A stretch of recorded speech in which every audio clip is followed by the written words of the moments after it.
প্রবাসীরা যে এত কষ্ট করে, ঠিক মতো খাবারটা খাইতে পারে না, অনেক সময় বেতনও পায় না, মাও ভুল বুঝে, ভাই তো ভুল বুঝে, বইনেই তো ভুল বুঝে, বউ ভুল বুঝে, বউ মনে হয় বাপের ভাই মা বাপরে দিয়ালা, আর মা বাপের মনে করে টেহা মনে বউরা দেয়ালা, গত মাসে দিয়েছিল অহন দিয়ে আমরা টেহা দেয় না, কিন্তু তে যে বেতন পায় না।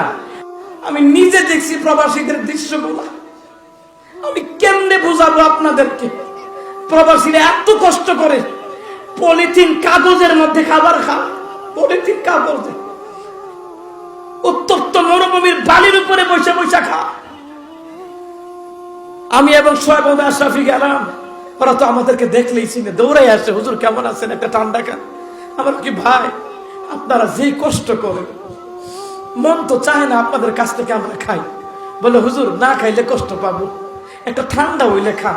তা আমি কি ভাই ঠান্ডার দরকার নাই, আমার ওই 1/2 লিটার পানি দেন, 1 রিয়াল দিয়া কিনে, ভাই আমি পানি খাই, তবু ওইটা খাই না। হুজুর পানি খাইবেন, এটা খাইলে তো আমি খুশি হইতাম না, অন্য কিছু খান। আমি কি না ভাই, আপনারা যে কষ্ট করেন, যদি আপনাদের দেশের মা বোনেরা দেখতো, আমার দেশের মা বোনেরা দেখতো, তাহলে ওরা চিন্তা করতো, বলতো দেশ হয় রিক্সা চালাও, এত কষ্টের দরকার নাই।